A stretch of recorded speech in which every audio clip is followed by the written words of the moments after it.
ନମସ୍କାର। ଜନ୍ମ ସାଙ୍ଗେ କିଛି ନଥାଏ, ମୃତ୍ୟୁ ପରେ ମୁଁ ବୋଧହୁଏ ପହଞ୍ଚେ ମୋ ହତ୍ୟାକାରୀଙ୍କ ପାଖରେ, ଆଉ ଦେଖେ ମୁଁ ଏକାକୀ ନୁହେଁ। ଗୋଟିଏ ଗପ କହୁଛି। ବହୁତ ଦିନ ତଳର କଥା। ସେତେବେଳେ କଳାହାଣ୍ଡିର ଜିଲ୍ଲାପାଳ ଥିଲେ ଅଶୋକ ମହାଦେଓ ରାଓ ଦଲବାହି। ପ୍ରିୟ କବି ଭବାନୀ ପାଟଯୋଶୀ ଦାଦା ବି ଥାଆନ୍ତି କଳାହାଣ୍ଡିରେ।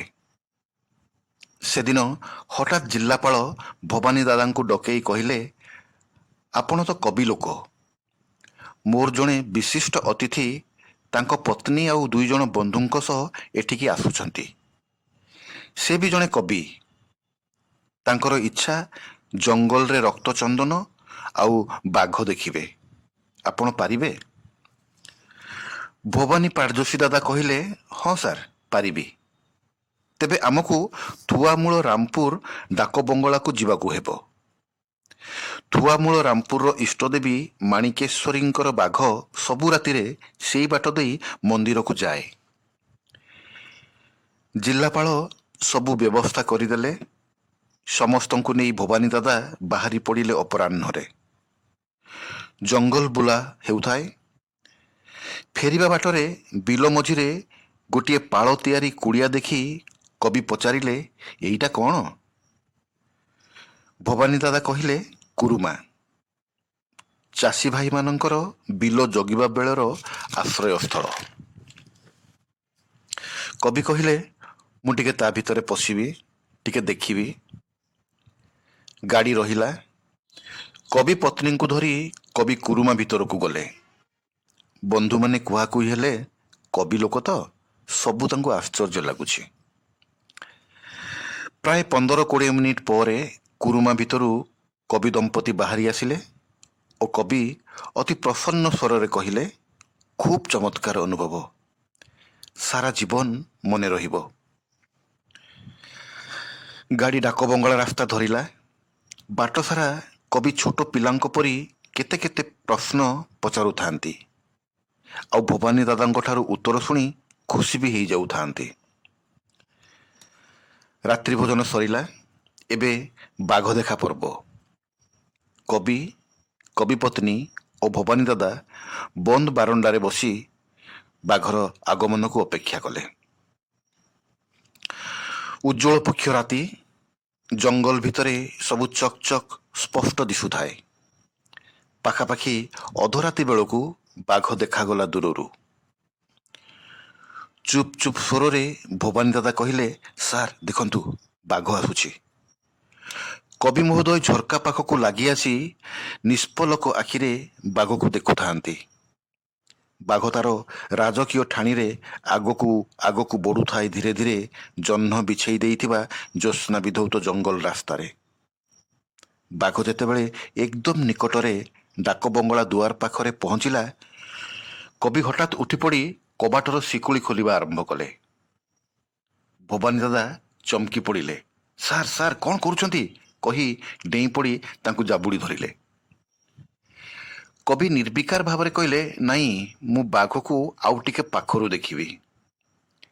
ସେମିତି ଜାବୁଡ଼ି ଧରି ଭବାନୀ ପାଟଯୋଶୀ ଅନନ୍ୱୟ ହେଇ କହିଲେ, ବାଘକୁ ସିନା ଆପଣ ବାଘ ବୋଲି ଜାଣିଛନ୍ତି ସାର୍, ହେଲେ ବାଘ ଆପଣଙ୍କୁ କବି ବୋଲି ଜାଣେ ନାହିଁ। ପରଦିନ ସମସ୍ତେ ଫେରିଗଲେ। ପରେ ଭବାନୀ ଦାଦା ଜିଲ୍ଲାପାଳ ଅଶୋକ ମହାଦେଓ ରାଓ ଦଲବାହିଙ୍କୁ ସବୁ କଥା ଜଣାଇ ପଚାରିଲେ, ସାର୍, ସେ କବି ମହାଶୟ କିଏ ଥିଲେ? ଦଲବାହି କହିଲେ, ସେ ଜଣେ ପ୍ରସିଦ୍ଧ କବି, ଜୟନ୍ତ ମହାପାତ୍ର। ସବୁ ଛୋଟମୋଟ ଜିନିଷରେ ବି ଗଭୀର ଅନ୍ୱେଷା, ଜିଜ୍ଞାସା ଓ ଜିଜିବିଷା ରଖୁଥିବା ସେଇ ଶିଶୁ ଭାବାବେଗର ମଣିଷ ହେଉଛନ୍ତି କବି ଜୟନ୍ତ ମହାପାତ୍ର।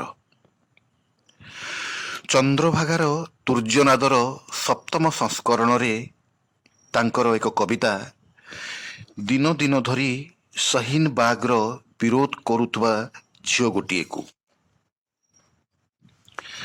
ଦିନ ଦିନ ଧରି ସହିନ ବାଗରେ ବିରୋଧ କରୁଥିବା ଝିଅ ଗୋଟିଏକୁ।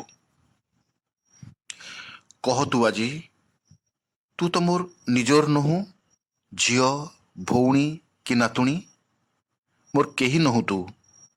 କିନ୍ତୁ ଏଇ ବୁଡ଼ି ଯାଉଥିବା ଦେହର ସୁନା ଝିଅଟିଏ ତୁ। କହ ତୁ ଆଜି, ତୁ ତ ମୋର ନିଜର ନୁହଁ।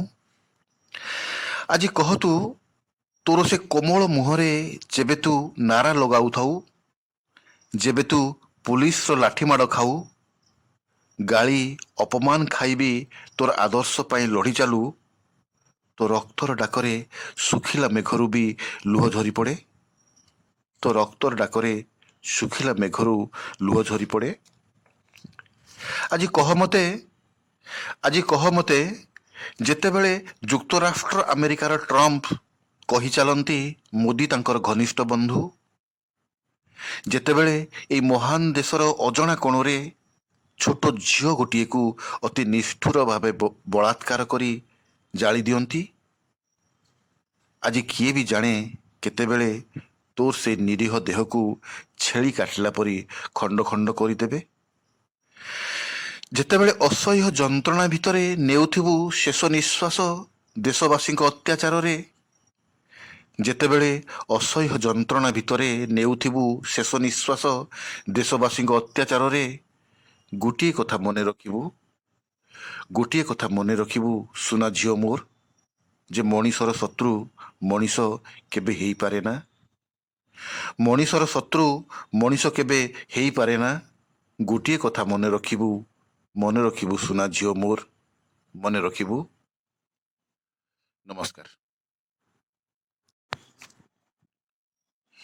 ନମସ୍କାର।